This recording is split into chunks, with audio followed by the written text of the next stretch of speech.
Okay, I believe there's no sound on the interview, so I'm going to try doing it again. I'm using a different setup to obviously on the home computer, so let's hopefully this is going to work if I redo it. Sorry about this. Just um, let's try one more time. If it doesn't work, I'm really not sure what I'm going to do.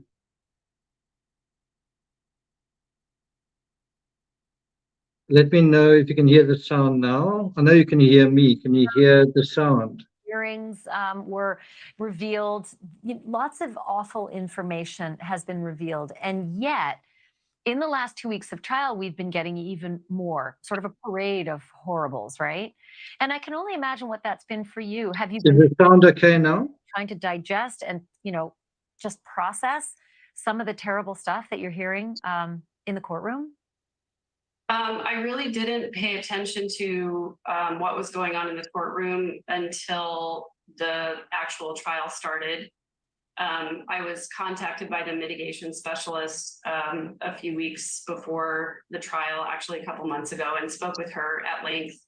And I didn't really get involved in listening to any of the preliminary hearings or any of the preliminary evidence that was offered. For me, I followed the case just briefly when, shortly after Charles was killed.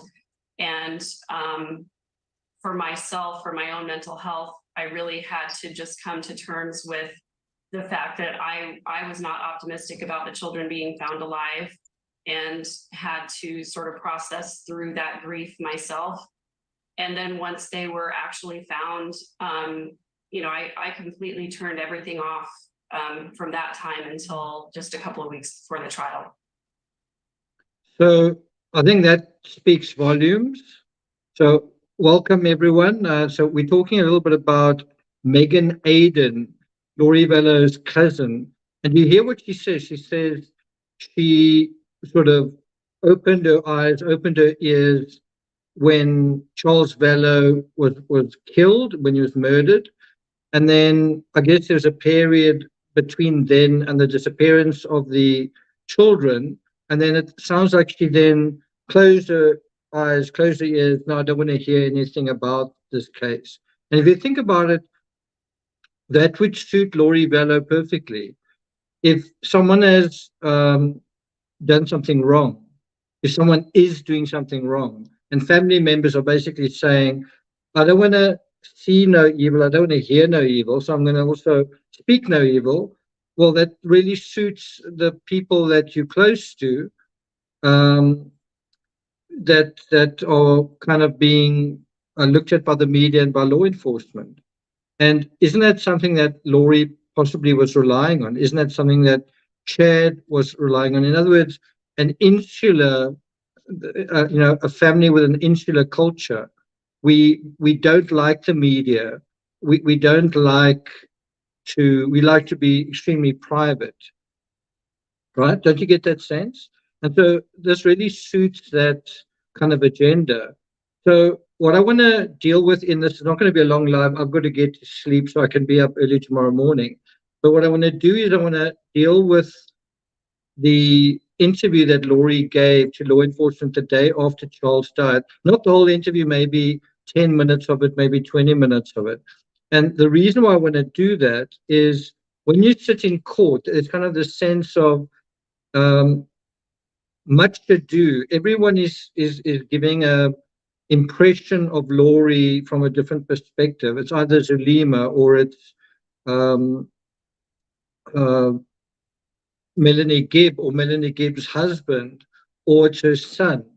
But the person we really need to hear from, and the person who is at the center of all this, is Laurie Vallow.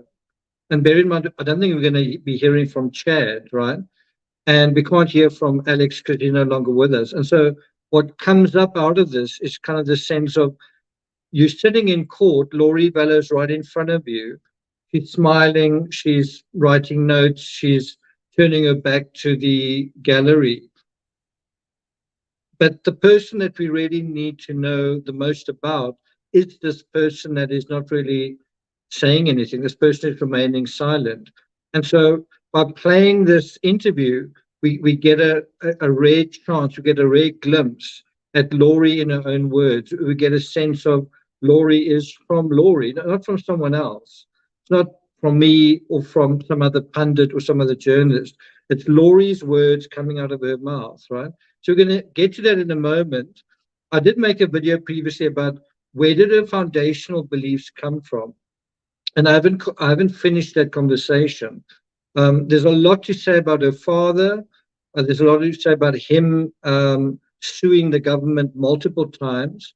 There's a lot to say about their attitude as a family, that they are sovereign citizens, which is a special kind of situation legally.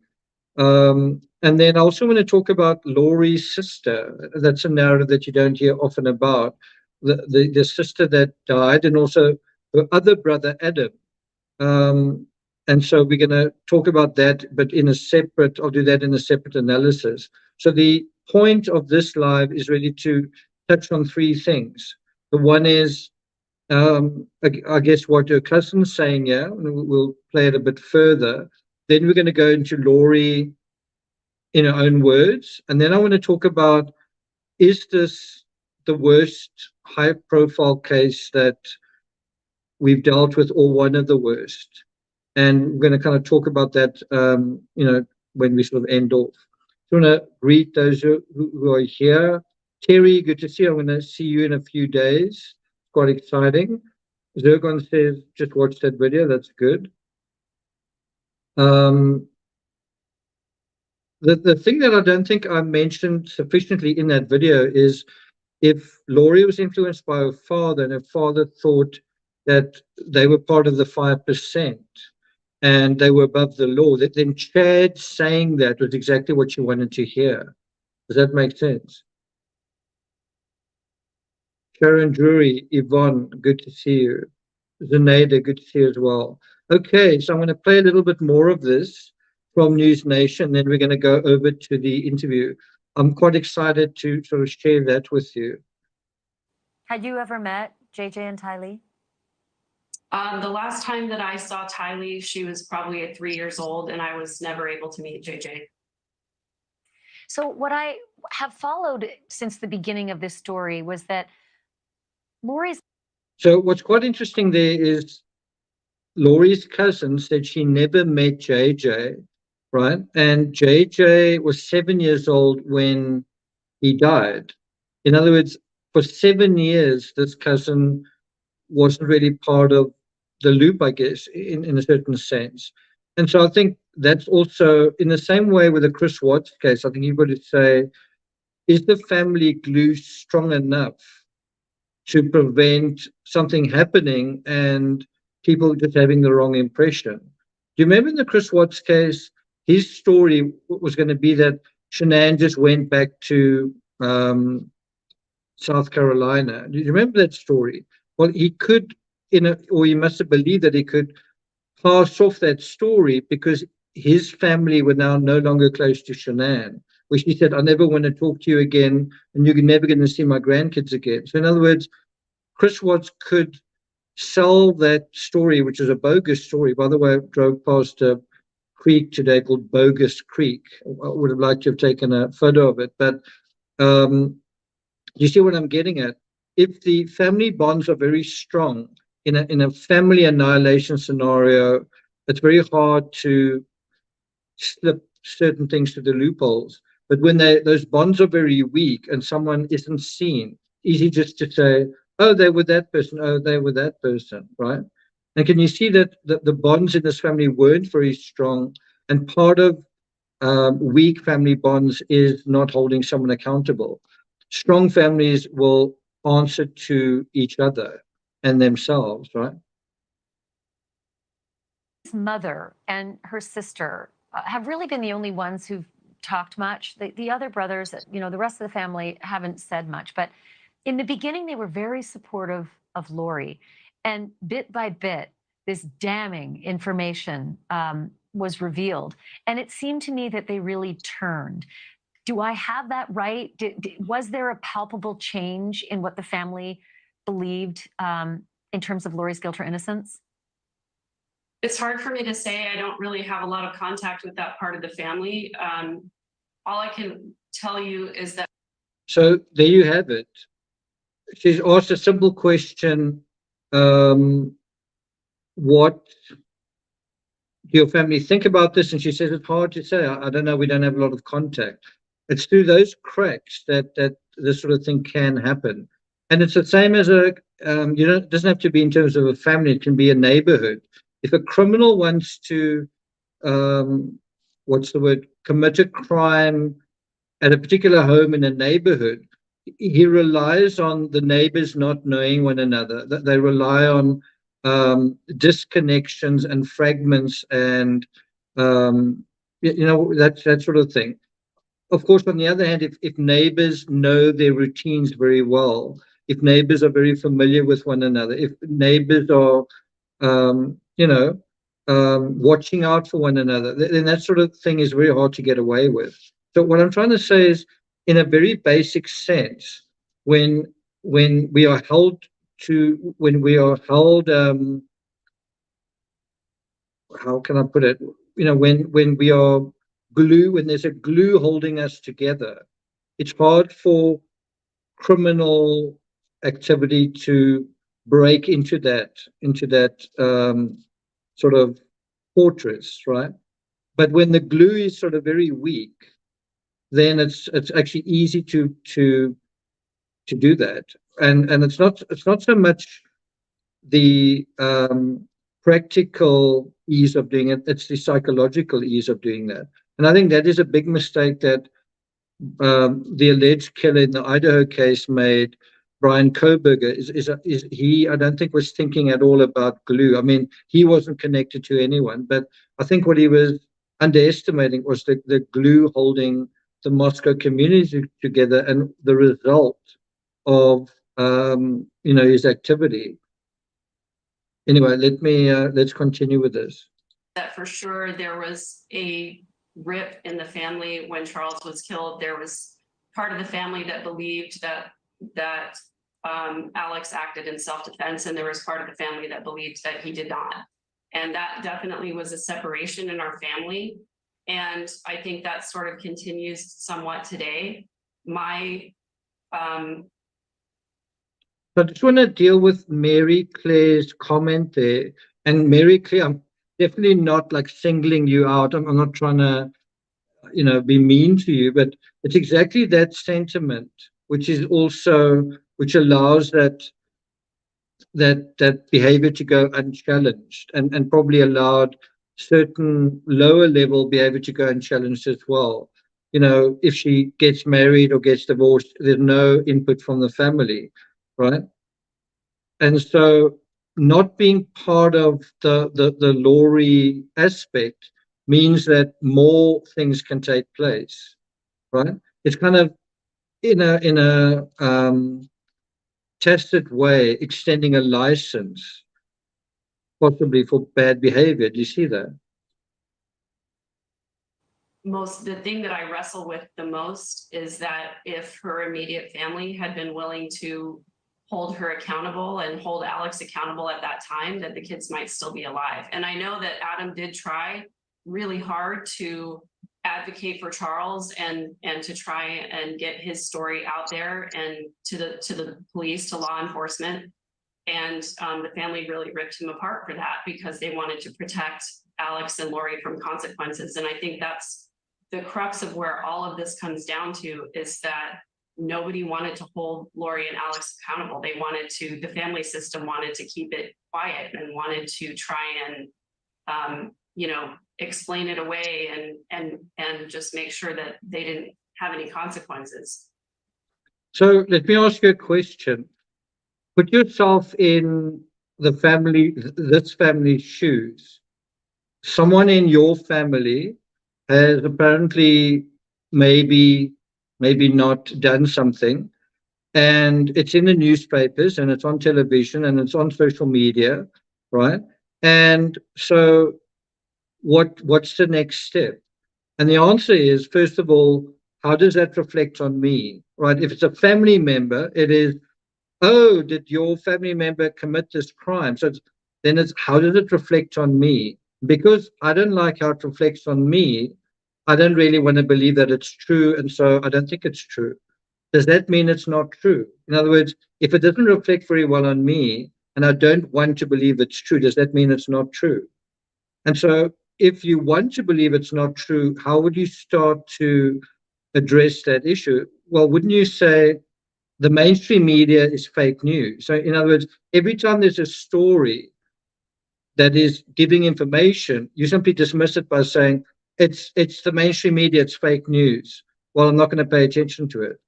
And so every time there is information, you just don't pay any attention to it. In other words, you get the answer that you want. And then what happens when you've been saying over and over again, the mainstream media is fake news, or it's fake news, fake news, fake news, and then it goes to trial. And then I guess you could have a situation where the jury find Laurie not guilty, and then you might say, you see, the mainstream media were fake news all along. Or maybe not. And then what do you say? So that's what the jury said. But I mean, how long do you stay disconnected from reality? Do you only deal with it when you're forced to deal with it? Do you only deal with it when you want to deal with it? When you pay attention to the people around you, which, like, it's a family member accused of at least triple murder, when you start to think about it, right? And what I found quite interesting in just what you said there was, when one family member did start to want to hold her accountable, the other family members seemed to be antagonistic. No, no, no, stop! We believe her, and so again, it's like, well, isn't it because we want to we want to be left alone? We want sort of special treatment. If you think about the whole thing with Laurie VALLOW, and I mentioned it in the last video, it's sort of this idea that you are special, that you're part of. There's 95% of people that are sheep and not intelligent and not attractive or whatever, and you part of the 5% that are intelligent, special, beautiful, and all those things, right? And then you hear that someone is in trouble. No, well, I'm not going to deal with it because it's probably part of the 95% just making trouble, and we're above all that, so I'm not even going to get involved, right? Can you see it's the same exceptional psychology? It's the very same attitude to everything, which is sort of dismissive and contemptuous, right? In other words, it's like, I'm above reality. I don't need to deal with this. I'll deal with it when it suits me. And where does that get you at the end of the day? Anyway, let's just play a little bit more from this. And that's Well, really my guess where is that sickness I of this was family. going to say, my guess would be that they could never imagine that that could happen, that the children could be murdered, dismembered, and buried, or that Chad's wife could be suffocated, asphyxiated, and be murdered as well. Maybe that was why nobody imagined that there was a need for any kind of intervention. I mean, I can't get in their heads. Ooh, pretty Okay, so colors. that's the one Reviews thing is I an wanted to unbiased team that play. researches products. Sorry about that. And now we're going to go from that into this interview with the Arizona police. This was on the day that her husband was killed.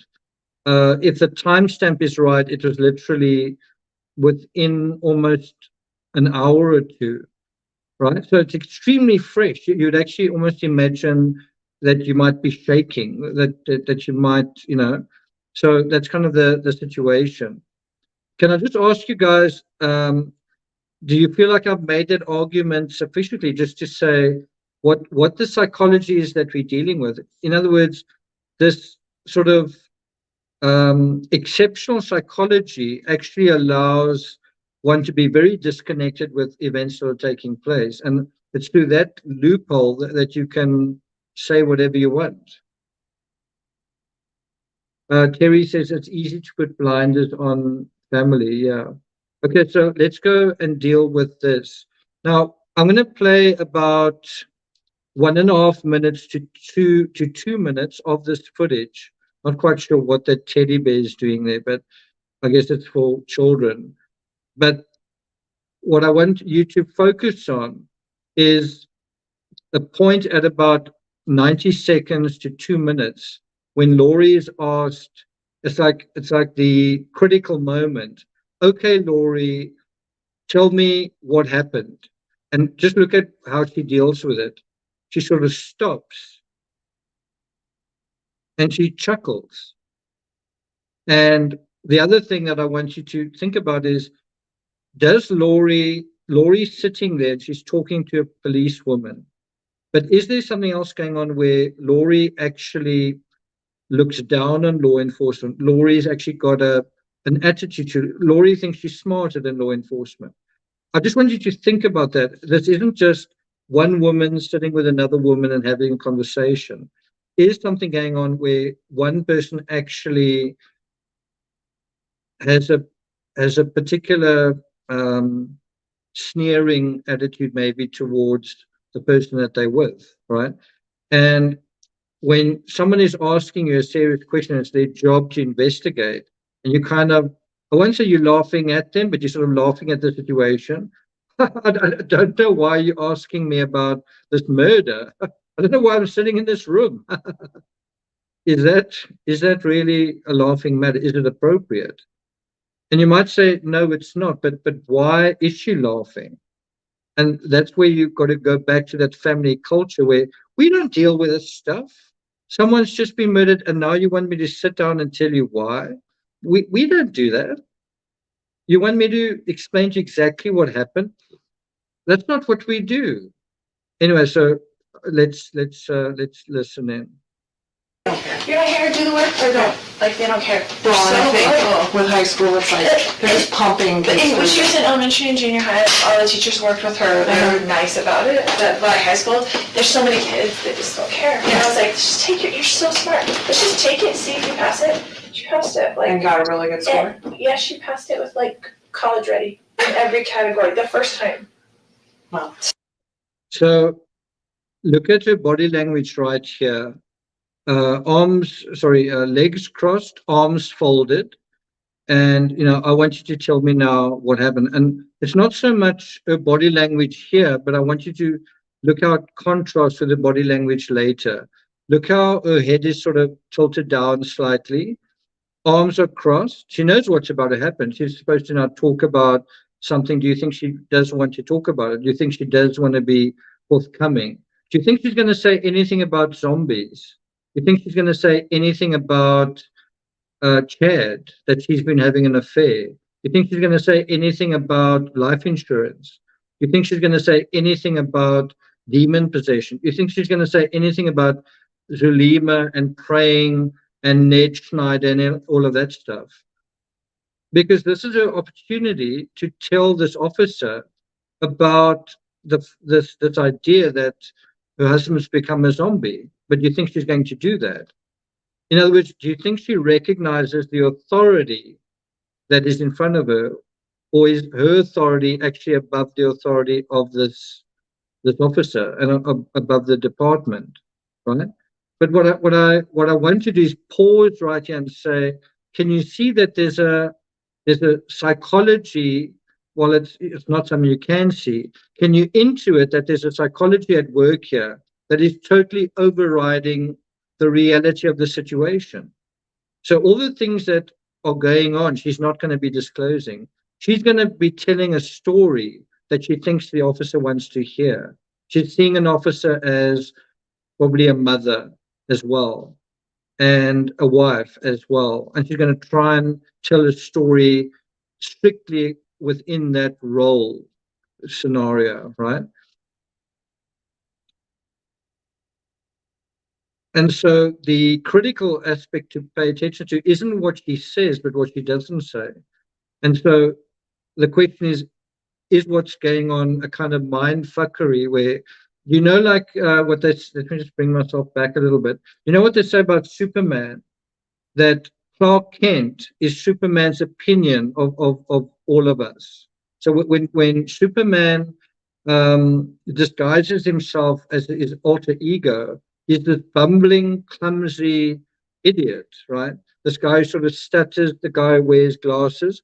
That is Superman's impression of human beings, that we are weak, that we can't see properly, right? That we stutter, that we lack confidence. And someone said it so well, is that Superman is the only superhero that sort of comes already packaged. He's already a superhero. And you've got to manufacture the alter ego as a way to fit into society. Whereas a lot of the other superheroes, they first come as Bruce Wayne. They first come as some other person, and then the superpowers come sort of afterwards. But Superman comes to Earth already supercharged. He's got to figure out a way to fit in, and how he does it is he pretends to be this bumbling reporter who's very weak and who falls over his feet, right? And so, in a weird way, what this is the goddess figure that is Laurie VALLOW trying to do the Clark Kent version of herself with this officer. So there's going to be no mention of her superpowers, her God powers, no mention of the prayers, no mention of, I'm the leader of 144,000. I don't really have time for this, right? And so listen to what she talks about, but in the context of what she's not talking about. She's not talking about zombies, about prayers, about her having an affair with Chad, about the life insurance. What does she talk about? And now she can do what she wants, so Exactly. she's better off that way. That's right. Okay. I know Laura's your first name, right? Yeah. Lauri. Lori. Okay. And then what's your last name? VALLOW. VALLOW. And your date of birth? And your phone. So do you notice how she's already gone from folded arms to now she's leaning forward and she's, trying to actually to get into the mind of this officer. She's trying to be accessible, although actually she's trying to appear accessible. Actually, she's not. She's not trying to be accessible. Phone number.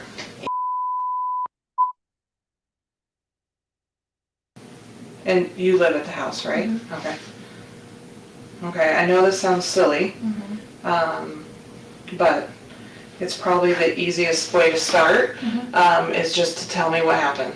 And then, so you can start what makes the most sense to you, and we'll just work our way through, and I'm gonna ask you a bunch of questions just to kind of clarify. Sure. So I know you talked to the initial patrol officer, And he just got information. He didn't say anything. so yeah, if you can just kind of tell me kind of what happened. It sounds like some of this may have started last night or something along those lines. Right. So start where you think it makes the most sense. Okay, so, I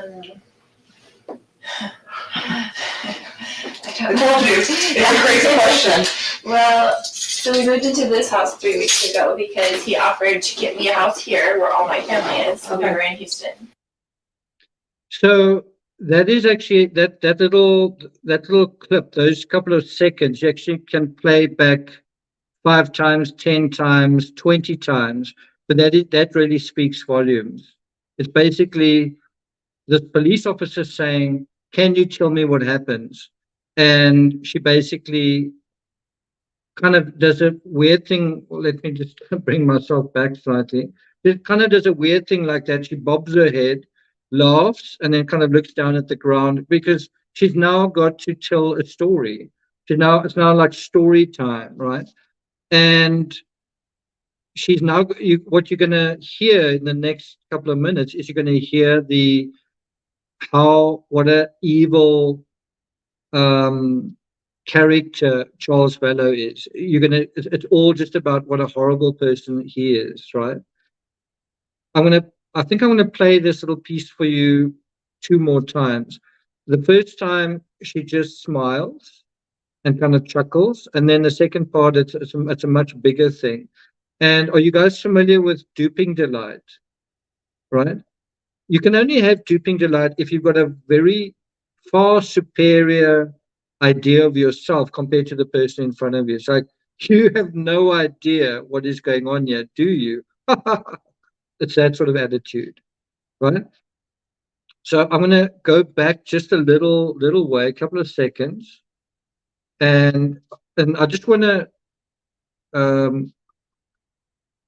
go back on that little path, repeat the two sections where she smiles the first time and smiles the second time. And again, we're not trying to see what's going on at face value. We're trying to actually see what's going on beneath the surface, what's going on in her thinking, what's going on in her mind, what's going on in her psychology, what's going on in her attitude, what is the cultural mindset that's actually playing out in words and sort of body language. So I think that's where it is. Let's try. So I know you talked to the initial patrol officer. And he just got information. He didn't say Okay. anything. So yeah, if you So that's the first smile, right?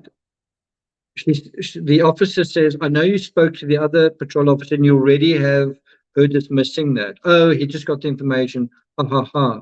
Right? And that really sets the tone for the rest. You know, can you really take what I'm saying as gospel? Well, I expect you to, right? Or doesn't she expect her to? Anyway, let's continue. can just kind of tell me kind of what happened. It sounds like some of this may have started last night or something along those lines. So Right. start where you think it makes the most sense. Okay, so,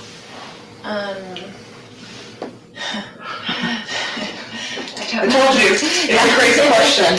Well, so we moved into this house 3 weeks ago because he offered to get me a house here where all my family is, Okay. over in Houston. And Okay, so that's the second time we played. I'm going to play it one more time.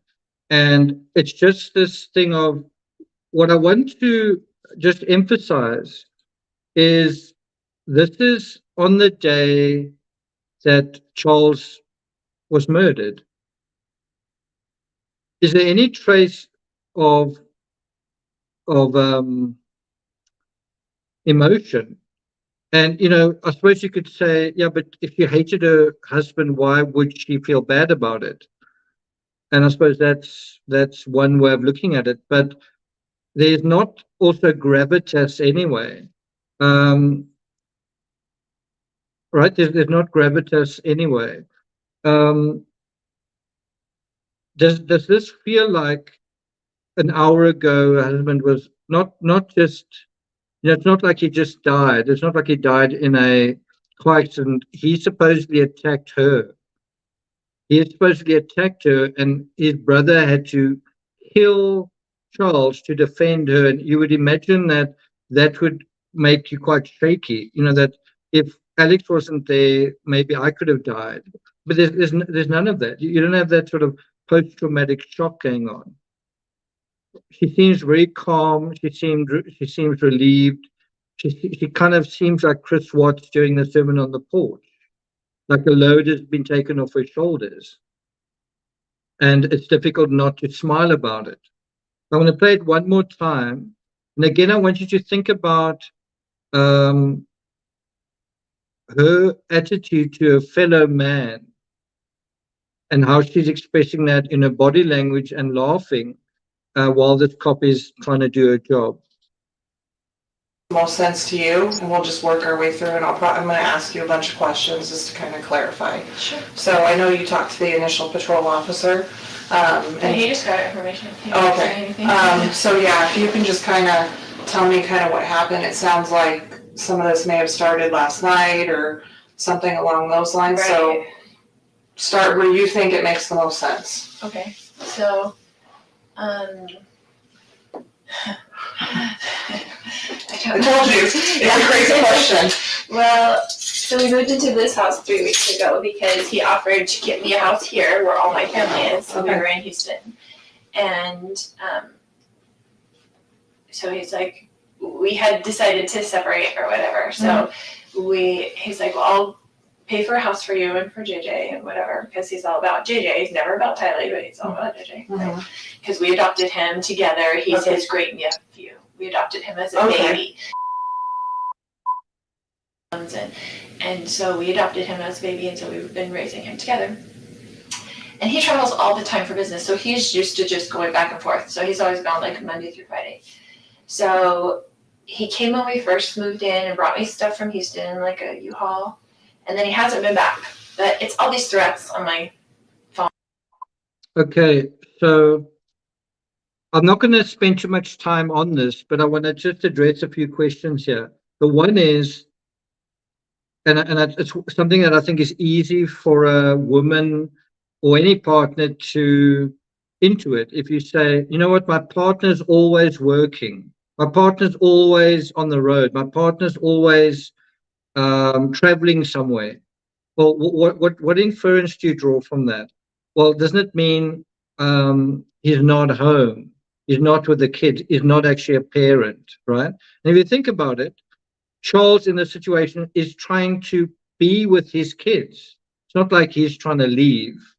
It's also, there's a bit of an analogy here to the Chris Watts case where all of this happens when the mother and his children come home. Do you think he wants them to come home? His mistress is in town. And by the same token, do you think Laurie wants the family together when Chad's in the kind of in the system? Do you think she wants a happy family situation or not? Right. The other thing that I think is quite interesting is think about how often Laurie is traveling throughout all of this. Like within a very short time, she will be moving to Rexburg. She'll take the children to Rexburg. Then she'll be in Hawaii. She's also in Hawaii, I think, in February. So is Charles someone who's moving all over the place, or is Laurie? And Laurie is moving to such an extent all over the place that when the cops come into the apartment in Rexburg, they find the closets empty. They find that a storage, that they've rented storage, right? So what I'm trying to say is if you take her story, the story she's telling about Charles, isn't that story true about her? Isn't it a kind of Davos story? So it's almost like if you want to tell the story of what a bad father Charles is, well, just tell your own story and put him in front of it. And is that what's happening here? All the time, you know, like whatever, all these things. And then he told me, What kind of threats? just, You ever have that moment in the mirror where you're staring back at yourself and you start wondering, oh, how in the hell did I get? Okay, sorry about that. you'd have to read them to see, but he's always mad at me, right? Okay. And he doesn't want a divorce, but I don't like him and don't want to deal with him, so that's just how it is. Like, so we married for 14 years, we dealt with it for 14 years, and him being horrible to her. Like, he gets in huge fights with her, a lot of things. But anyway, so he said, I'm coming Wednesday night, all of a sudden. I want to see JJ. So just in terms of that, she's at this point saying that he, Charles, gets into huge fights with her, meaning Tylee. What do you think was happening with Laurie and her kids prior to their murders? In fact, on September 22nd going into 23rd, which is what we dealt with on trial day 8, she basically said that because JJ was so out of control, she was basically going to give Tylee, she was going to give her own child back to Kay. But basically, like, I got JJ from the store, it's not working out, he broke something, I'm giving him back, right?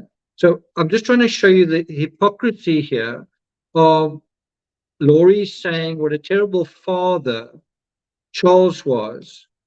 And I mean, we're not even talking about what happened after that to JJ or what happened after that to Tylee. But Laurie's own version was that JJ was becoming a handful, so she was simply going to give him back to Kay. I'm not even going into what happened after that. In terms of Tylee, what Laurie told David Warwick was that, you know what, Tylee wants to be independent. So Tylee's basically gone to BYU and we never really see her anymore because she's wanting to be independent. And again, just think about what that says about, you know, if a daughter doesn't really want to be at home, you never really see her, is that the sign of a good parent? So I just want you to slow down this narrative and see it from the perspective that it actually is. And Laurie also knows that perspective, but she's telling the safe version, the version that if you are biased against certain male stereotypes, that my husband is mean, my husband is there's infidelity, my husband is selfish, he doesn't give me any money, my husband makes threats, my husband, all of those things. She's trying to sell a stereotype, and I think you've got to acknowledge that she actually does sell it. The cop on the other side basically has a few problems, but basically seems to accept the stereotype that she's being sold, doesn't she? I told him, I said, I will never keep JJ from you. You can come see whenever you want to, come take him to school, whatever, like, I'm not gonna do that. So when you initially moved, he had said he was gonna buy you a house, so you moved here with your. Yeah, he was gonna rent us a house. And so you 'Cause moved. all my family lives here, so we lived here for a long time. Okay, And then he moved us to Houston, okay, and we were there with my son. He was out of school. He didn't have any of his like services, his DDD, his Yeah. anything. He like ripped him out of school and said, "We're moving." okay. And I didn't go with him at first, and he took him. And I let him take him, Mhm. and I didn't file anything or whatever. And then he filed something against me and said, I'm only gonna get supervised visits because I'm crazy and blah, blah, blah, you know, the story. And so I just didn't talk to him for like 30 days and let him take care of him and let him see what I've been doing for the past 7 years. So do you remember that I said earlier what is striking in this interview, and we're barely 5 minutes in, isn't what Laurie says and what she doesn't say. So we're 5 minutes in, and shouldn't she be talking about what has just happened? In other words, someone was just shot right in front of you. Aren't you going to cut to the chase? And instead, she's kind of going way back into all sorts of little extraneous things. And she could simply say, we were having serious problems, we were separated, and he wanted to get back, or he wanted this or whatever. And then, in other words, 10 seconds worth of an introduction, not 4 minutes, right? Because obviously she doesn't want to talk about that part of the whole story, right? But can you see that she's trying to avoid telling the actual meat and potatoes of it?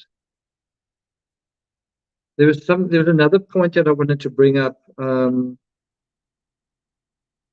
I think I just need to go back a few seconds.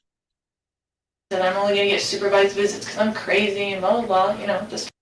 So that's not just for fun. Laurie's saying that he said, I'm crazy, blah, blah, blah. Well, when the police look at his phone, they're probably going to find several messages saying to her, you're crazy. And the cops are probably going to think, yeah, crazy, blah, blah, blah. But it's not crazy, blah, blah, blah. And I think that's the problem that is surrounding this case, is the people looking at this case think, oh, Laurie VALLOW, crazy, blah, blah, blah. It's not crazy, blah, blah, blah. We actually need to figure out what that blah, blah, blah is. And the police, in terms of this case, basically thought crazy, blah, blah, blah. The husband is actually the problem here. And that's because Laurie was able to say crazy, blah, blah, blah. No. And this could have been an opportunity for the cop to say, why did he say you are crazy? But of course, she's already sold on the fact that the husband is the bad guy here. Let's hear more about that. Story. And so I just didn't talk to him for like 30 days and let him take care of him and let him see what I've been doing for the past 7 years, because men need to do that. You know, I have 5 kids, I have grown kids, I have grandkids. Like, okay, you're gonna threaten me that you're not gonna let me see my child without supervised visitation? Okay, do it for 30 days and see how long it lasts. You're begging me to come pick him up. Yeah. Which he did. It's just like, come back and whatever. So I moved in with them to Houston for the family, you know, and Tyler went with me. We drove to Houston from here and left all our family and all his support, all my son's support, like his cousins, everything.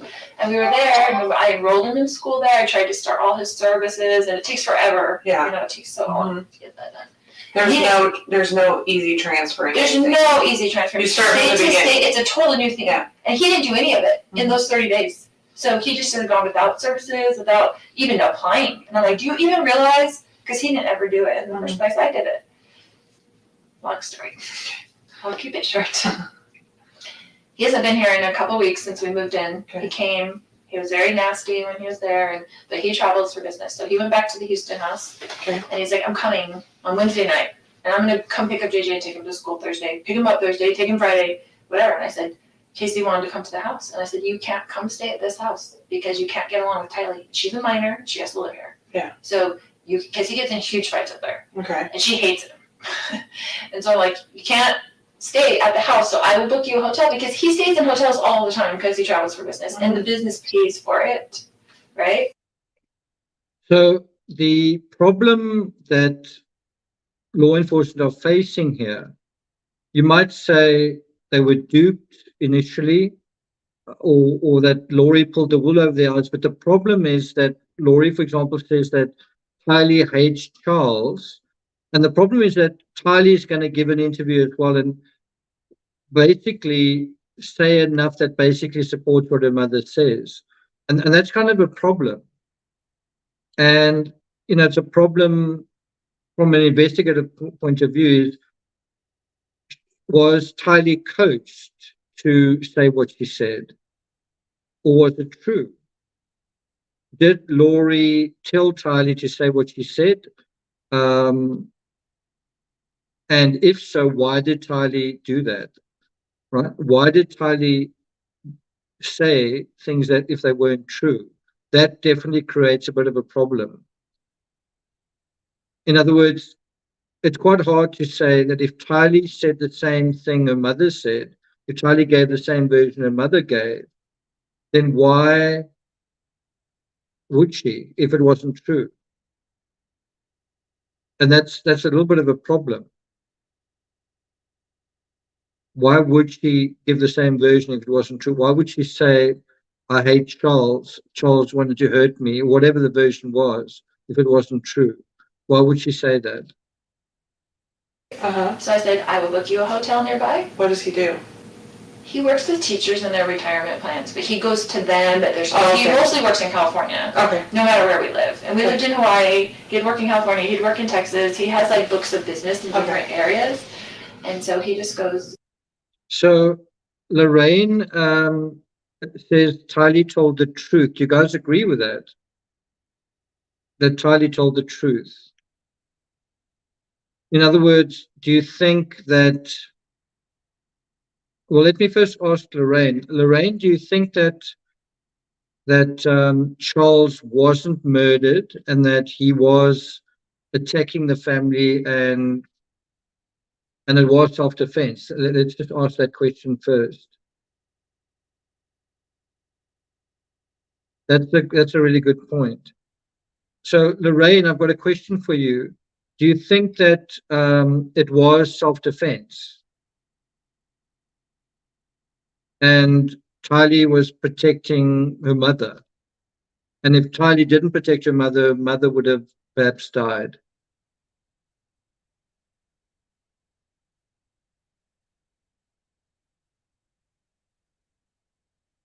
And the reason I'm kind of asking Lorraine is because Lorraine also said something like, if I don't believe that Laurie was influenced at all by her father, unless I see it in writing. It's kind of just an odd thing to say. No, I'm not getting any comments from Lorraine. Okay. Anyway, let's continue. Wherever. It Okay. kind of just gives him freedom that he doesn't have to stay home every day and take care of special needs Yeah. child. It's like an excuse, right? So I've done that myself for the past 7 years anyway. And I was a single mom before I married him with my 2 kids. Yeah. And he had 2 kids. We got married, tried to make a family. You Yeah. know how it goes. Anyway. Okay, so I want to just respond to that. I must say, it always kind of upsets me when I see these sort of comments in true crime. We can't know. If you weren't there, you don't know, kind of thing. So if we can't know, and if we weren't there, we don't know, why have a trial? Why actually even have law enforcement? Why have someone in an interview? If we can't know, then surely when a crime's committed and we can't know what happened, surely we should just leave it, because we can never know what happened. Surely, like, I've written 100 books on true crime. Surely I shouldn't have written any of those books because I can't know, I wasn't there. And so one of my responses to that is, well, the story is that it was self-defense, but why was Charles shot on the ground where the bullet went into the ground if it was self-defense? How can Charles be attacking someone while he's lying on the floor with his back on the floor? How is he a threat to someone when he's the one injured lying on the ground? I just want to spend a little bit more time on this thing.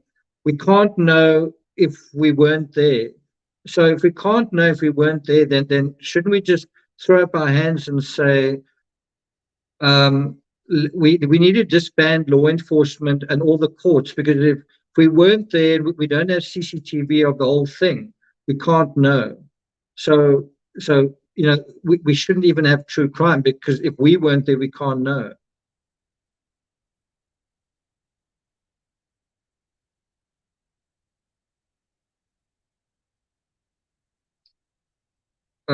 I need to get through this ad. I'm just scared if I take off the audio, it's gonna do something. Let me just do that. Hopefully it comes back. Daddy was coming last night. I said, well, you can't stay at this house because you can't get along with Tylee. I'll get you a hotel and you can come play with JJ. But he goes to school all day. Yeah. I got him back into his school. His services, I met with the DDD yesterday, and they finally are getting his services back. But we're paying $125 a day to have him back at school because he's so out of his routine. He's been a nightmare on the floor, kicking stuff, hitting stuff, walls. Like, he just ripped him out of his life. Yeah. So, anyway, just how he is, because he only thinks about himself. Mm-hmm. So. He says, coming to get JJ, and JJ's like, I don't want Dad, because he knows Dad took him away, so he was freaking out, right? So I didn't tell him he was even coming, like, Dad's going to come take you to school or anything. So he didn't bother me last night, which I was surprised. I was expecting kind of an ambush for him to kind of, like, come over or be just mean and say, that's my house. So I just want to respond to what Dawn said. And I think it's an interesting comment, because we're dealing with a cult scenario where Laurie told someone, I was your mother in a previous life and I'm here to lead 144,000. And so I think it's quite interesting that you might say, you know what, if Laurie said that, I believe it. If Tylee said something, I'm sure it's exactly the way it was said is the way that it happened. When so much in this case is absolutely ludicrous fiction. Someone's got a demon, someone's become a zombie. And so why wouldn't certain things be fictionalized? And I think even April Raymond said that she felt that she was being groomed. She used those words. She said she felt that, I think she said Laurie and Melanie. But anyway, the point is that she used the words groomed, that she was being groomed to abandon her family and join this group. And so if certain people were groomed, wasn't Alex groomed? If Alex was groomed, why wouldn't Tylee be groomed? So was Alex groomed but not Tylee? Was April groomed but not Tylee? I just think it's an interesting question. I don't know the answer, and I don't know what the details are of it, but I think we've got to be realistic given who we're talking about. Thanks for your comment, Dawn. So have a look at some more comments. Yeah, I mean, that's a good point. That's a good point.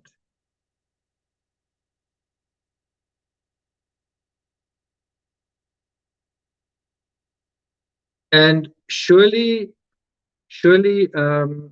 Laurie told Tylee things about Charles that perhaps weren't true, that Charles was doing certain things or saying certain things that weren't true. Surely Laurie was trying to turn her kids against their father. I mean, it happens in ordinary marriages anyway, so why wouldn't it have happened here? Laurie wasn't only trying to turn, Laurie was trying to turn friends of hers, like Zulima, in prayer. My husband's been possessed by a demon. Isn't that like turning someone against someone you love or used to love? So why, if you're going to do that with strangers, why wouldn't you do that with people that you know? I'm on the lease, I'm going to stay here, kind of thing. Because that's kind of his macho attitude. And so he came this morning, ice skating to everybody. So he got in last night, but he wasn't at the house last night. Yeah, I didn't hear from him, except for he texted me and said, I'll be there at 7:30 to pick up JJ. Okay. And I was like, okay, that was good. Didn't hear from him. And then he That's true. he came over in the morning and he's like banging on the door. I'm like, oh great, here we go, And I was just gonna be nice. I'm just gonna be nice as possible. And I had JJ stuff all ready for school. And so Do you remember about what time he got there? he said he'd be there 7:30, but it was more like 7:40ish Okay. or 7:35. I don't know. Okay. But I remember looking at the clock and he wasn't there at 7:30, and he's usually Mr. So let me just stop there. Contentious Spirit seems very discontent, saying there's so much more information you haven't looked at. Yes, I haven't. There's the video of Tylee, for example. There's also the interrogation with Alex. And yeah, I mean, there's still a lot of information that's got to come out at trial. That's what we're doing here, is we looking at it, right? That's what we're doing here. So I'm not sure if you're saying there's so much information you haven't looked at, so maybe you shouldn't say anything more. I'm not quite sure what you're saying. The point is that there is more information to look at, and that's exactly what we're doing. But I've got to say, if you feel like your expertise is way, like you're way ahead, and this is really slowing you down, by all means, let yourself out the door. If it's, well, this is really True Crime 101 for you, head somewhere else where it is the kind of analysis you want. Don't punish yourself.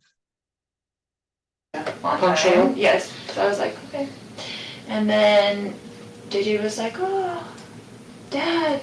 And then he was like, Mommy, and like ran to me and was like holding me. He's like, you're not taking me to school. And I was like, it's okay, Daddy can just drive you to school. It's not a big deal. And then he was like, Mommy, and like ran to me and was like holding me. He's like, you're not taking me to school. So again, let's remind ourselves what we're talking about. Laurie's here, and notice how her arms are folded, but she's trying to kind of be approachable and accessible. It's kind of a contradiction. Every now and then she'll sort of throw out her arms in a kind of expressive way. But what I'm getting at is it should be a somber moment, whether or not you like Charles. It should be a somber moment, and you've got the same giddy, laughy, funny person that you see in the pageant, that you see in court.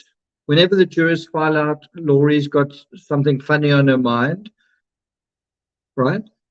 You see her in court the same way. There's always something funny going on. And the same thing here. Everything's silly to her. And it does beg the question, when are things serious that you need to take them seriously? Is it when she's in a prayer? When is it time to actually get serious? And I was like, it's okay, Daddy can just drive you to school, it's not a big deal. You know, just trying to make it whatever. Calm. Yeah, calm. And then he was just being real smirky and real like jerky, you know, to me. And I was like ignoring him, whatever. And so he was like, So again, I just find that so ironic. He's being smirky. Isn't she being smirky? Isn't her thing being smirky? So that's why I kind of say it's just strange to me that a lot of the things she says, and we at about 10 minutes, I'm going to play 5 more minutes. A lot of the things she says, she seems to be describing herself. I don't know whether she's doing it consciously, where she's thinking of what he said to her or whatever, because she's got to come up with a scenario. Bear in mind, Charles is innocent, but she's got to come up with a scenario where he's not innocent. And so isn't she thinking about what he said to her? I'm Your brother lives there with you? no, Okay. he had stayed with me last night because I was worried he was gonna come over and Okay. cause trouble with me. Okay. And just wanted someone else there, like my Yeah. brother there, because I trust my brother. And it's been a long story. Like, I had to go live at my brother's when he took JJ, and, you know, he's just been difficult. So, Yeah. anyway. So you look at her looking down there, and obviously I've covered that whole narrative. I've covered it previously, where there's been rumors, and so that kind of thing is extremely hard to prove. Did family members have, inappropriate contact with one another? I don't want to use the other word, right? And there are certain reasons to believe that that might be the case. I mean, John Glatt wrote a book where a 12-year-old friend of hers said that she'd said that, and I mean, that's not a narrative that you hear in everybody's childhood. Certainly not a narrative that's in mine. I don't know about yours. Is it a narrative you've ever heard in someone else's childhood? I mean, I know I definitely had feelings towards one of my cousins, but I think that's fairly typical. And anyway, and so here she's talking about actually living with Alex, that she actually lived with him as an adult, as a mother even. And then what happened after that? He came and lived with her in Rexburg, right? And she was even petitioning that he get married when she got married. It's almost like, well, I'm not going to be married to someone else. We need to find a partner for you. Then you kind of get a sense of that. Lorraine says she should be somber. So I want to deal with a question or a comment made by Brianna, and I think now is quite a good time. I'm going to play 5 more minutes of this interview, and then that'll be it for tonight. But I want to just deal with this. Chris Watts is the worst. And if you've got a notepad, now would be a good time to take it out.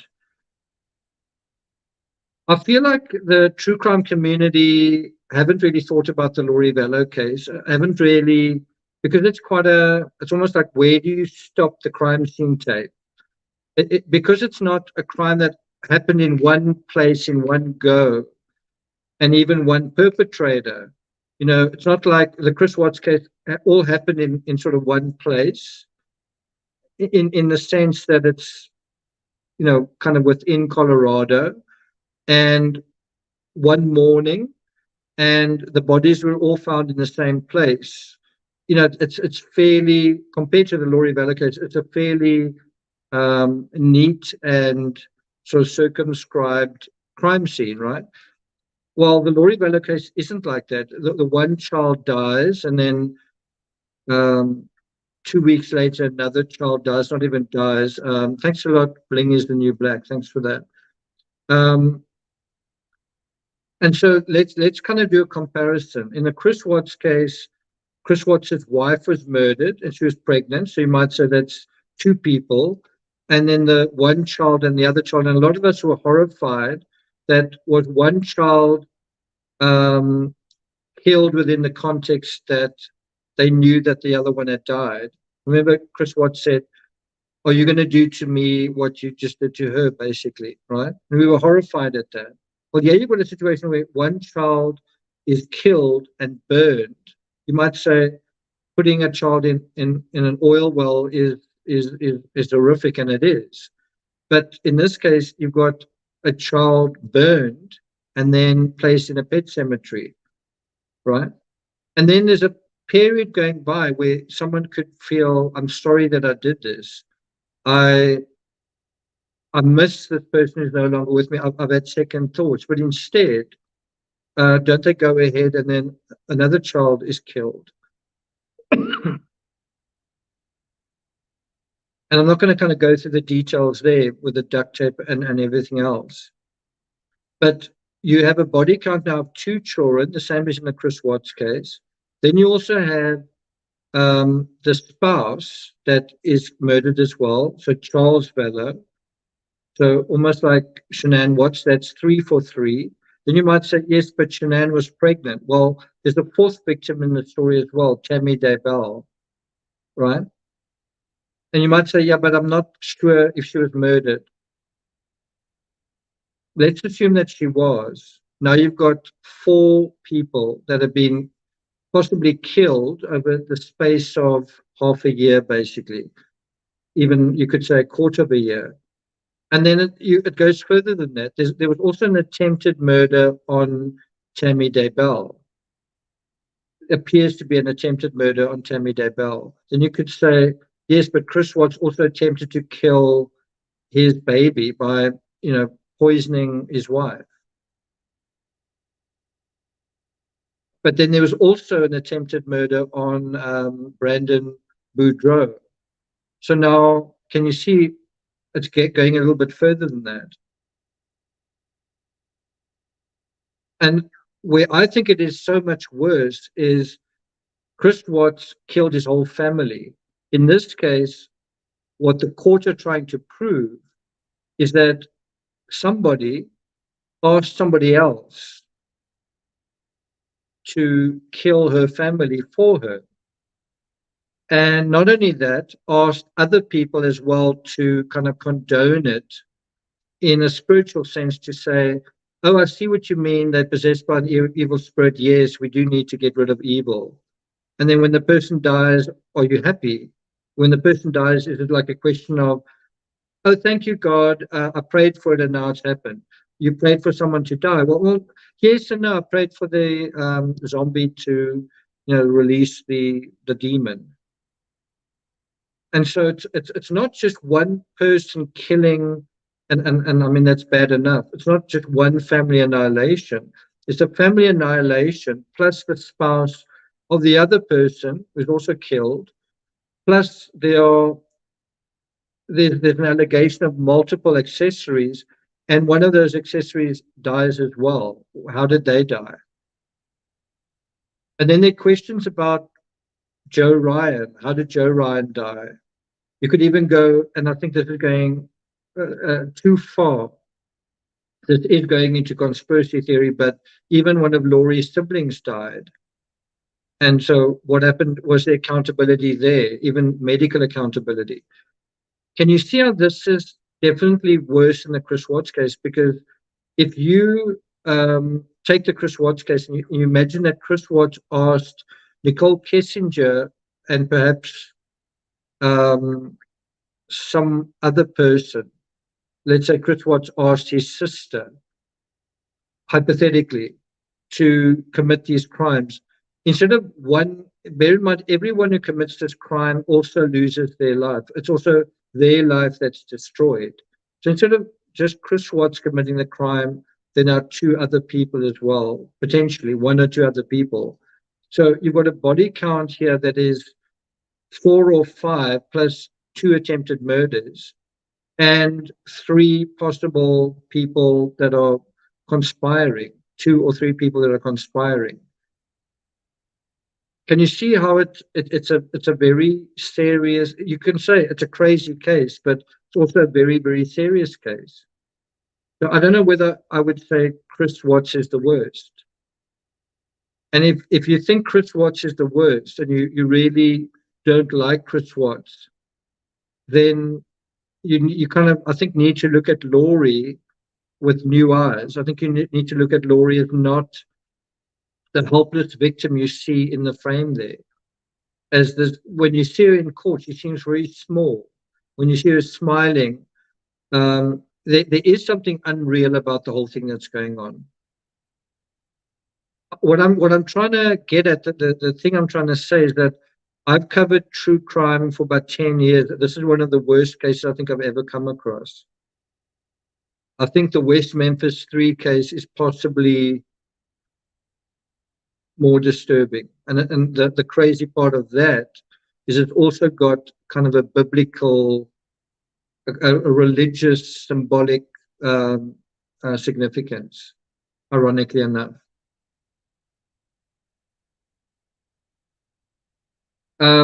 Chris Watts didn't obviously laugh all the time.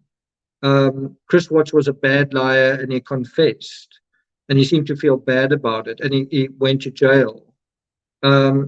It took a long time to catch Laurie. It took a long time to bring her case to trial. The Chris Watts case was done and dusted within months. This case is dragging on for years and years. Laurie sort of was claiming to be incompetent, and then competent and incompetent again. Chris Watts did none of that. So, you know, if you were interested in the Chris Watts case and you thought the Chris Watts case was really serious annihilation, this is a lot more serious.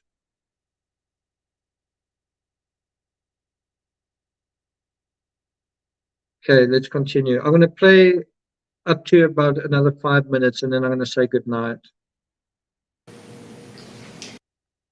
Photoshop users, you need to see this. I'm hosting a free masterclass on the 10 best secrets. 10 best secrets. So I got Jada's stuff ready, and he was like, well, and he's like this about timing. He's like, I'm leaving in 20 minutes because it's like 15 minutes to the school, and like you can't get there early. They don't open the gates until 8:20 or something like that. And I said, well, why don't you just go now? I don't want him in the house. I'm like, why don't you just go now and take him to Burger King because that's what he likes for breakfast. And he's very particular about food. Like, he wanted chicken fries for breakfast and this Sprite. Like, and I just get what he wants, because if you don't get what he wants, then it's like on the floor screaming, dragging him into school. Like, and he's big and he's heavy, and it's hard for me to handle that. So again, if you know true crime quite well, you know that one of the tricks of the trade in a situation like this is giving a lot of extraneous information. And so Laurie is spending a lot of time talking about Burger King. She's spending a lot of time describing everything except what actually happened that day. And this is where and you kind of have the same thing in the Alec Baldwin case, this is where the officer really needs to take leadership. On the one hand, you don't want to alienate the person. If they're talking, let them talk. But the problem with this is you can actually have either the suspect or the person of interest basically leading the conversation into their own behavior, controlling the narrative, right? If you give them too much leeway and you don't interrupt enough and you don't redirect the conversation, in the Chris Watts case, that was done quite well by Tammy Lee and Coda, remember. You've got to let them talk, but you've also got to bring them back on track. And this officer is giving Laurie a heck of a lot of leeway. Is she giving her too much? Anyway, so I said, just go. And so he said, okay. So I gave him a backpack.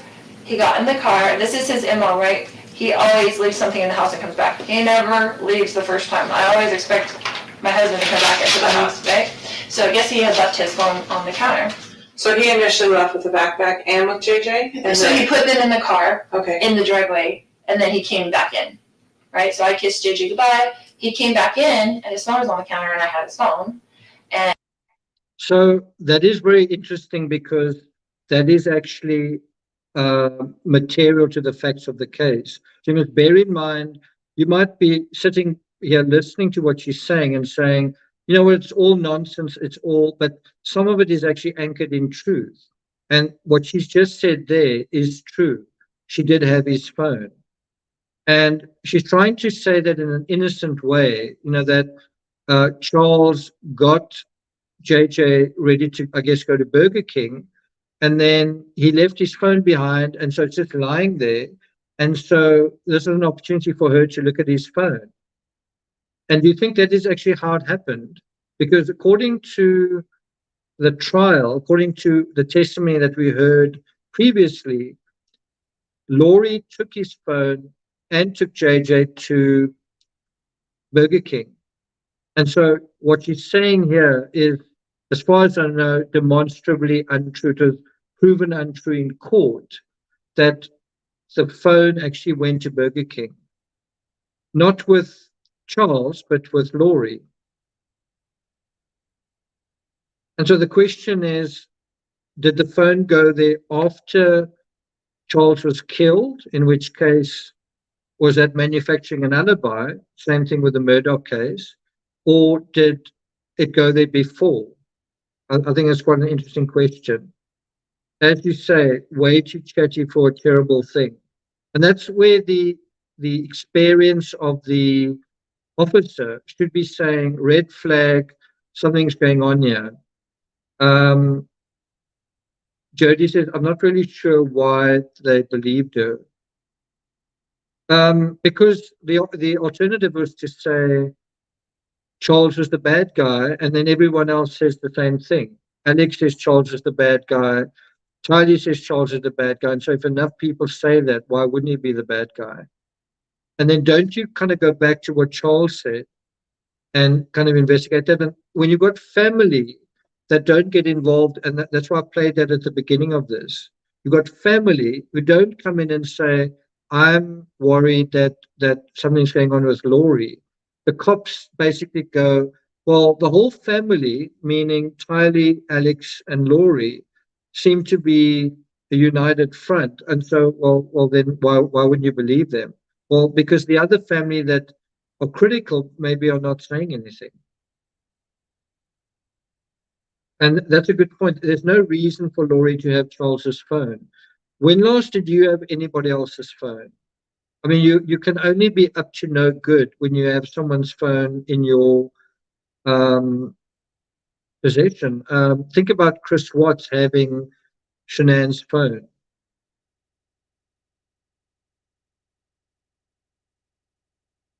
And he was like, give me my phone. And I was like, why don't you show me your text that you've been texting, blah, blah, blah, you know, whatever.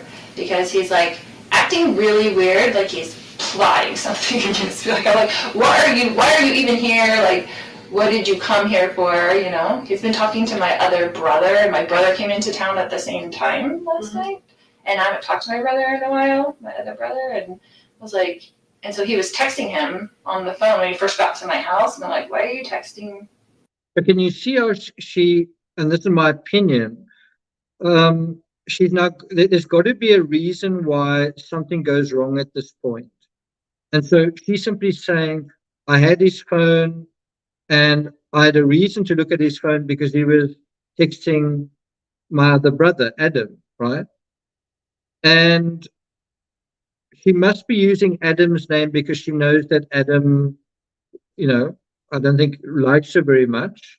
So that's actually authentic to an extent. But think about the Davo thing that's taking place here.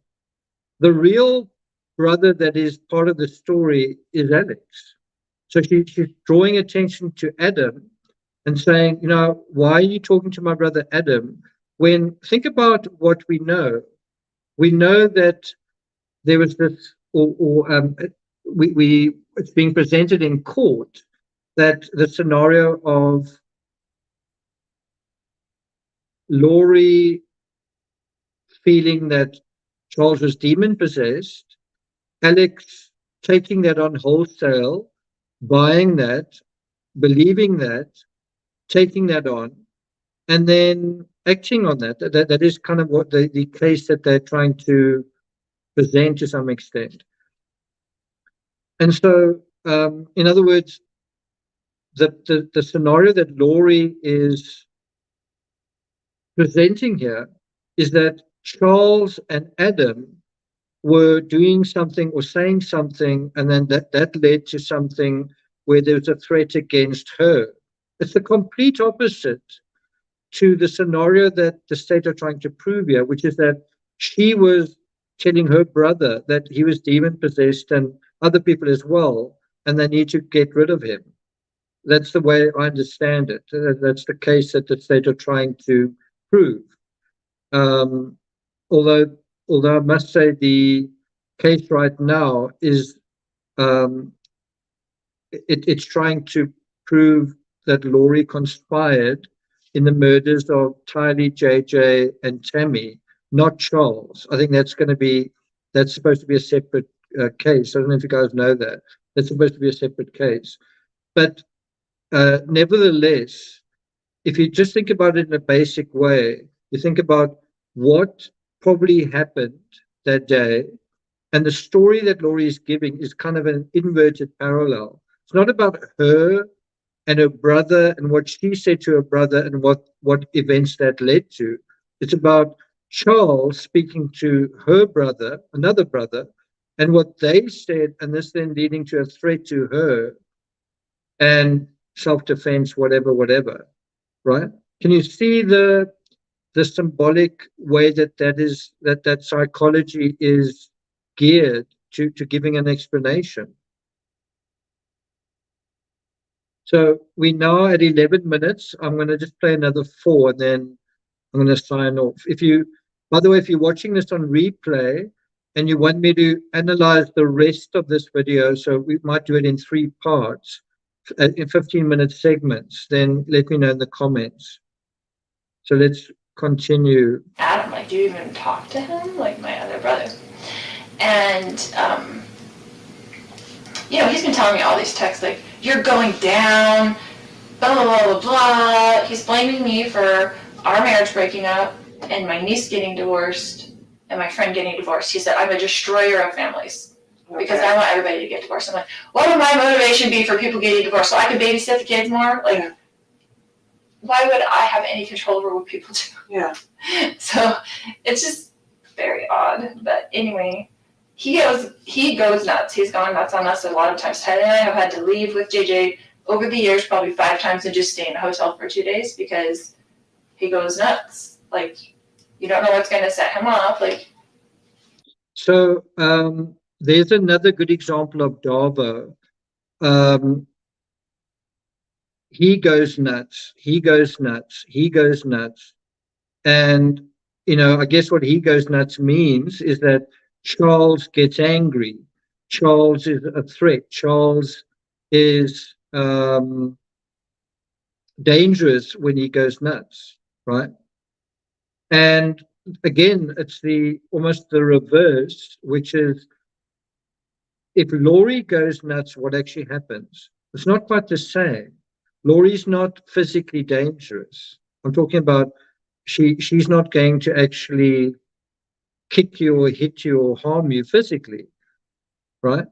But if Laurie's nuts, and I'm talking about if Laurie is doing certain things that someone else would say is nuts, like Charles, is that dangerous to Charles? What do you think the answer is?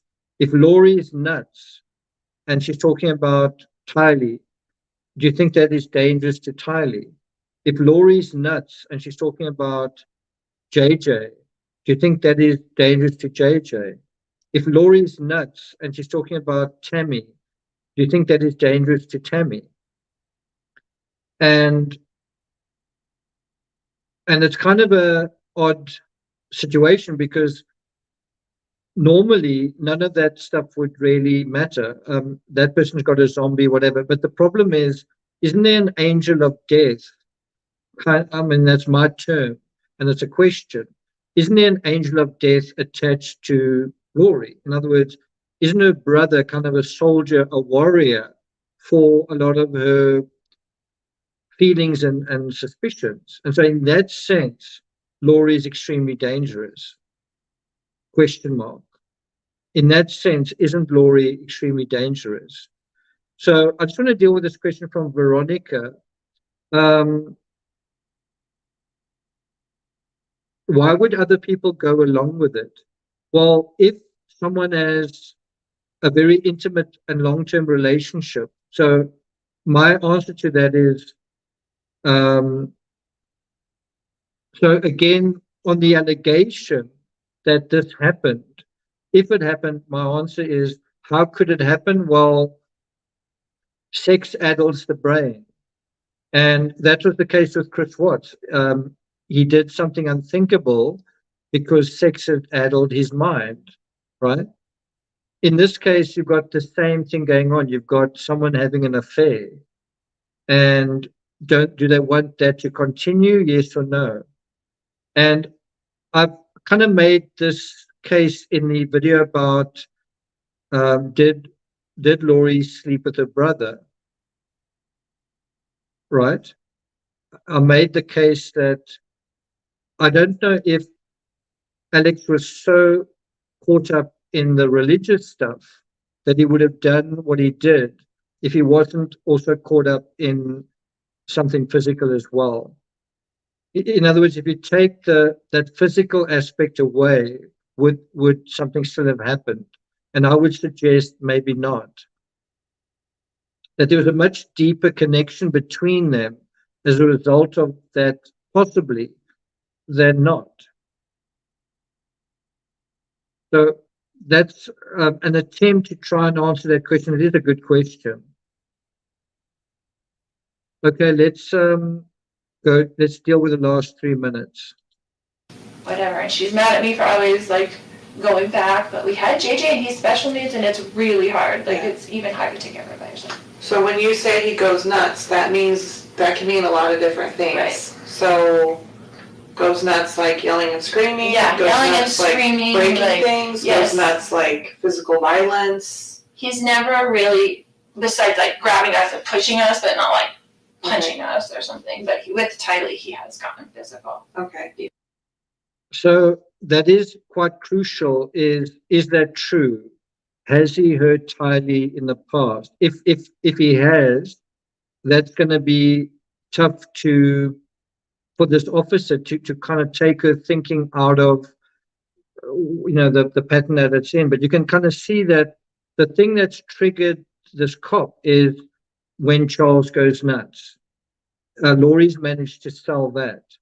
In other words, this isn't about Laurie going nuts, which is exactly what Charles claimed the last time he was at law enforcement. It's like, Laurie's nuts. Yeah, but actually I'm nuts and I'm doing the reverse thing. Oh, okay, so in this situation we actually believe her, right? And so she succeeded in convincing the officer that it is Charles who goes nuts. And now the question is, how does he go nuts? And that's how you get away from all the things about the demon possession. What have you been doing? Are you having an affair? Remember, Chris Watts was asked about the affair. No, it's going to all be about Charles having an affair and Charles being the bad guy. Before, and with my grown son. Like physical how? Like got into a physical fist fight with my son when he was 16. Okay. And he came after Tylee 2 times in Hawaii. Okay. And like went like he was going to hit her, but then I got in between them. Uh-huh. Right. How old was she when that happened? Probably 13 and 14. Okay. You might have seen videos like this before, but here's the big secret. Anyone can make one of these videos in a few minutes. You might think. So this morning he comes back in and... He comes back in, I wouldn't give him his phone. He was screaming at me to give him his phone. He was very worried about whatever was on his text that he did not want me to see. And so I was just holding it there and he was screaming at me. And I was kind of walking towards around the house with it so he could.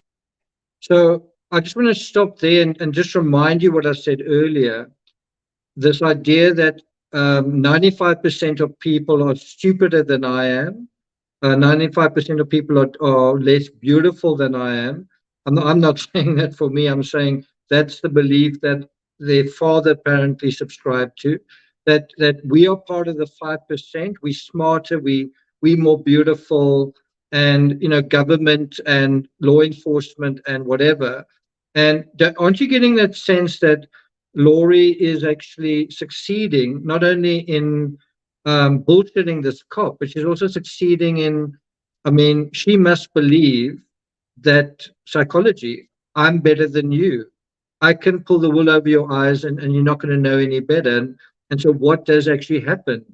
What is actually happening right here? I mean, none of this has got to do with Laurie's beliefs. Laurie's managed to very quickly convince this cop that her husband is the crazy one.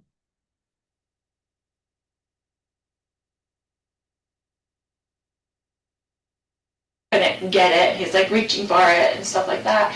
And so Tylee came out of her room upset, and she had a bat, and she told him to leave her mother alone, like, right? So she was really whatever, and he's screaming at her, "Don't you hit me with that bat," and blah, blah, blah, blah. And then my brother heard all the commotion because he was in there in bed, and so he came out into the main room, and I guess whatever. What's your brother's name? Alex. Alex, okay. And then he just started, he was screaming and he was super upset and whatever, and he's yelling at Tylee, "Don't you hit me with that bat," and blah, blah, blah. And so Tylee, I guess, I don't know if she swung at him or what, but he like grabbed the bat from Tylee. So can you see how, like, I don't know, as someone who's covered a lot of true crime, when it's something that is so final and so devastating, are you really going to say blah blah blah, with that tone of voice? In other words, she's talking about like this final altercation, which you would imagine, if Charles's life wasn't at stake, surely someone else's life was at stake. And why would it be blah blah blah? Why would it be that? Tylee's life could have even been at stake, or her life. And so I think a seasoned officer would sort of look at that and say, "You're way too cheerful." And I mean, some other officers did say that in the car back, they did seem cheerful. And you kind of wonder, is that cheerful thing a successful strategy? Because to us, it just seems so bizarre. But can you see how that cheerful strategy seems to actually work here? I'm innocent, so I'm cheerful. I didn't do anything wrong, so I'm cheerful. Remember, Chris Watts was confronted with the same thing. You have not shed one tear. Oh, well, it's because I think my wife and kids are still alive, so I need to appear quite cheerful. If I seem too somber, maybe it's because I have guilty knowledge. Yeah, but even if you were innocent, wouldn't you be quite somber under the circumstances? Right? And so this whole blah, blah, blah thing is too flippant. It's to avoid telling the actual story. And then went to like hit Tylee with the bat. And I was right there, they were right there, and my brother grabbed him from behind, like just to stop him from hitting Tylee. You go like this, like he grabbed him like... Yeah, from behind, like just kind of to pull him back. And then they got into the thing, and he's hitting him with the bat, and they're on the ground, like grappling around or whatever. And then, it was all and he quickly. And he hit your brother with the bat while they were grappling and stuff? Yes, he was hitting him with the bat, like swinging the bat, back and forth, and they were kind of like on the ground, and I was like freaking out trying to go around, knowing JJ was in the car, right? And so then he got up and he had the bat like this towards me, and I was going around the other side to try to just get out of his range where he couldn't hit me. And then I had told Tylee, because she was on the ground, because after he took the bat from her, she fell back. And so I told her, I was like, "Go get in the car with JJ. Like, I don't want JJ coming in to the house." So the problem with her story is, in a life and death struggle with a bat, no one really has any injuries, right? A bat should cause physical injuries, right? If you look at Laurie, she doesn't have any injuries whatsoever. And she was apparently in the room at the time. Tylee, as far as I know, didn't have any injuries. And Alex, who's supposed to be in the middle of this, only had a small little injury to the top of his head. And knowing what I know about the Henry van Bedell case, I wouldn't be surprised if that was either self-inflicted injury or a staged injury. And so you kind of got to wonder how much of this bat stuff is a manufactured scenario, because you need the bat in order to conjure this whole thing of there's an imminent threat to me, and so I need to go and get my gun. So that's why I say I wonder to what extent the bat narrative, how much of it is actually true, is any of it true? Anyway, we at the 15-minute mark, so I'm not going to take it further than that. I did just want to deal with this because we're trying to get to know Laurie VALLOW as a person, as the way that she speaks, the way that she thinks, the way that she acts, but also the place that comes from. And it is naturally. So if you even take all of the cult stuff and you throw it out the window, there's a natural superiority thing that is there anyway. There's a natural superciliousness that's there anyway. And so this doctrine that Chad brought in, which is, did you know that you're actually a goddess, that you actually the leader, and that you're going to lead these other sheep into whatever? All of that is actually keying into playing off some of the beliefs that she's got anyway, which is that I'm above people to begin with. That's what my father believed, and now Chad believes that as well.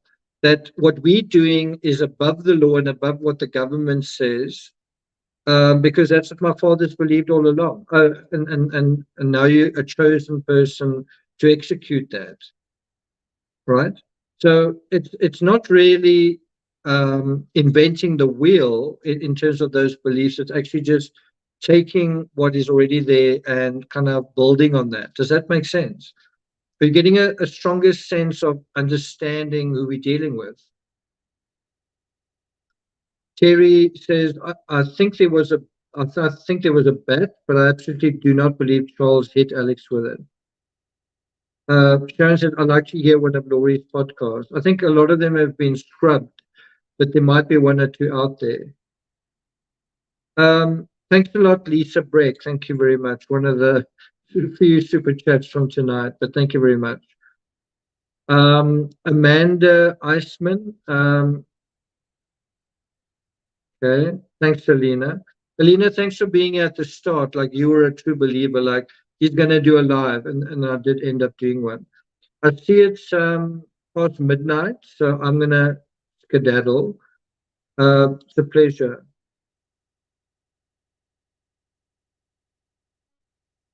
You know, if you say the bad narrative did really happen, then my question is, so was this not a premeditated thing? So was this not premeditated? So if you look at all the things that Charles's demon possessed, is that just irrelevant then? Is it actually fortunate that Charles picked up a bat, or someone picked up a bat, because otherwise how would Charles get killed? If that makes sense. Susan says it's 2 a.m. Yeah, okay. Okay, yeah, I also think it was premeditated. What do you think about the other alleged crimes? Tylee and JJ and Tammy, do you think they were premeditated? I'm just saying, if they're premeditated, then you've got to think about that narrative as opposed to whatever the narrative is. Heebie says, if Idaho, thanks a lot, Dawn. Elizabeth says this was premeditated. What did someone say about Idaho? Well, I think I missed it. It is a good word, right? Terry says, looking forward to my live tweets from court. By the way, if you want to follow my live tweets. If you don't know my Twitter yet, I'm at Crime Rocket. You guys see that? And I'll be tweeting under the hashtag Laurie VALLOW trial. You can kind of also just click on the latest in that hashtag. Okay. So I do have a ticket for court. It's one of these. Let's just bring me back. Got one of these tickets. Here's another one.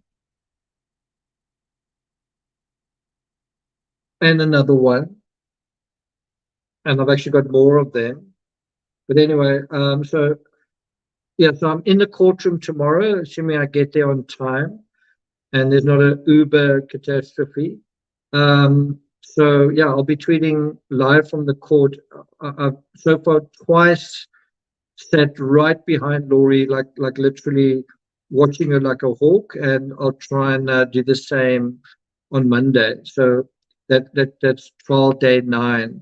I'll be tweeting live from court, and then I'll do a video at the end of the day, either a live or a little synced video. So look out for that. Let's just go through the last couple of comments.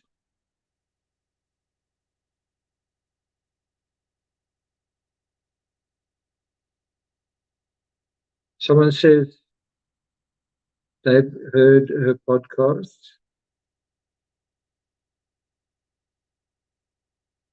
Thanks a lot, Lisa. Thanks very much.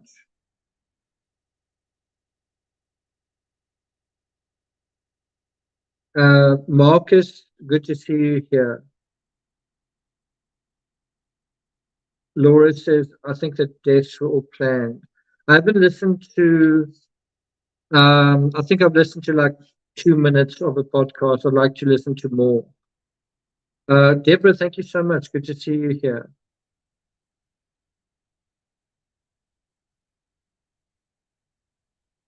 Thanks a lot, Yvonne. So by the way, if you want to look at some photos I took of my drive from Moscow to Boise, there was some torrents of water that are quite cool. You can go to my Instagram, or you can go to Team Peachtree. Please subscribe to Team Peachtree if you haven't already. But I'm putting, my travels, where I travel, and some food and restaurants and whatever. I put that on Team Peachtree. So if you're interested in some of the behind the scenes stuff, head there. And it's obviously going to be interesting when Terry and I travel from Seattle south on the Pacific Coastal Highway. There's one more thing I want to, thanks a lot, Teresa. There's one more thing I want to bring to your attention that surprised me. I didn't really know this. So this is the 45th parallel. Let's bring it up over here. So today when I was driving from Moscow south on the I-95 to Boise, it's like due south. Thanks a lot, Lee. I crossed this line, and there was a board next to the side of the road saying, you have just crossed the 45-degree parallel, which marks the halfway point between the North Pole and the equator. And I just thought to myself, I don't think I've ever passed the 45-degree parallel in the Southern Hemisphere. And, if you look at this, I'm just going to bring it up a little bit. If you look at this, this line, I've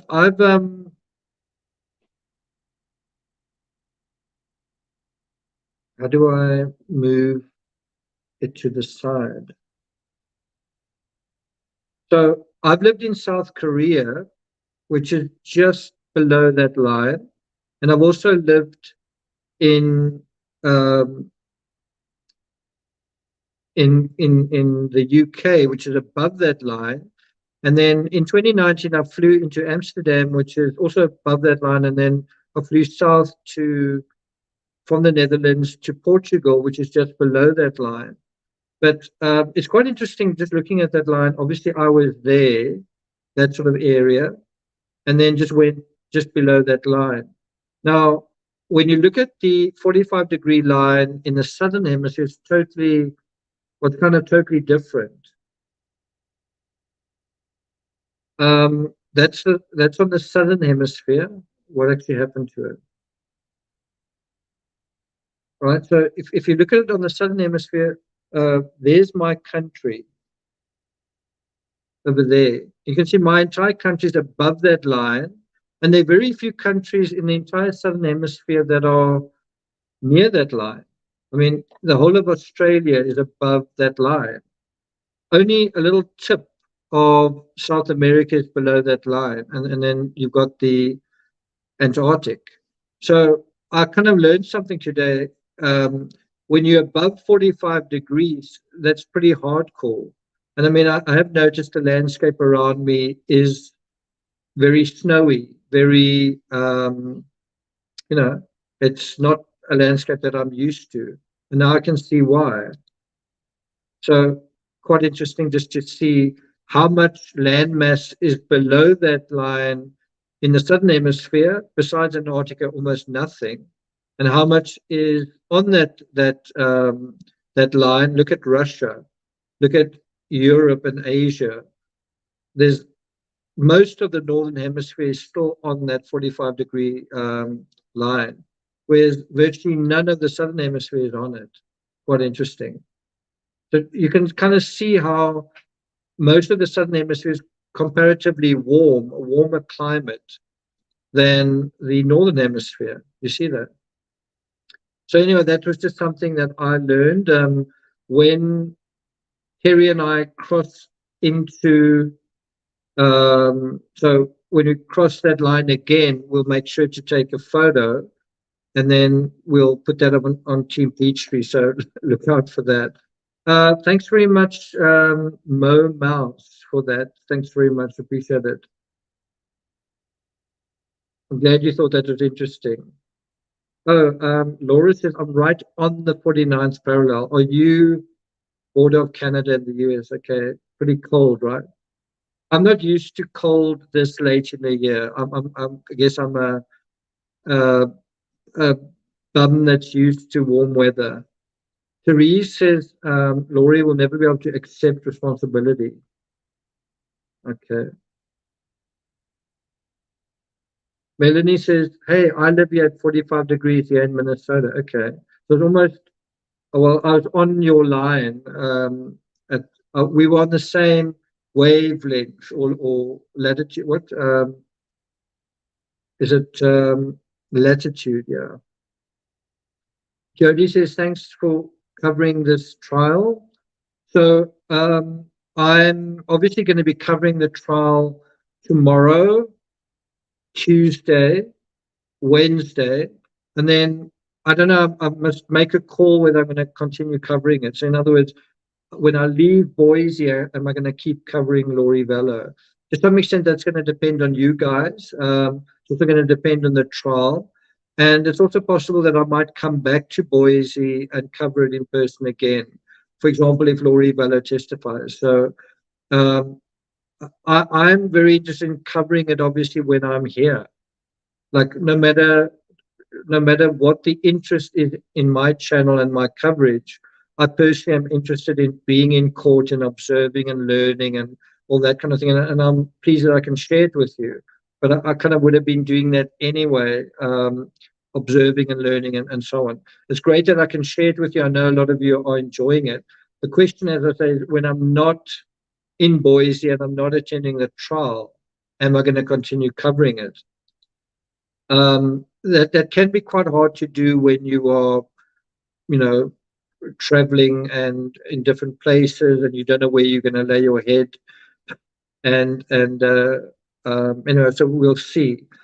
So I will keep you guys updated on what's happening. And as I say, if the trial continues to be as exciting as it is, I may actually come back to Boise. That part's unknown. I haven't decided one way or the other. I don't know where I'm going to be 4 weeks from now. So if the trial continues to be stimulating, interesting, then I will come back to Boise. And I think there's a fairly good chance that I will. So we'll see. Flowers to Mark says, please keep going. Okay. Thanks a lot, Hamilton. Thanks a lot, Terry. Okay, so I do want to continue this analysis of Laurie VALLOW's interview, and I might do Tylee and Alex a little bit later on as well.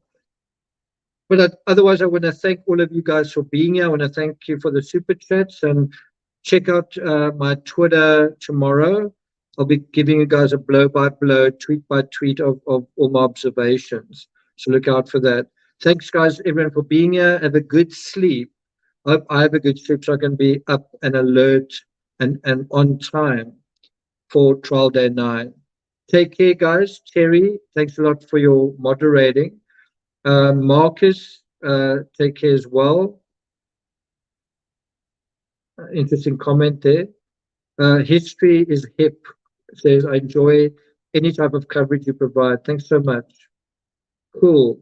So I'll see you guys tomorrow, bright and early.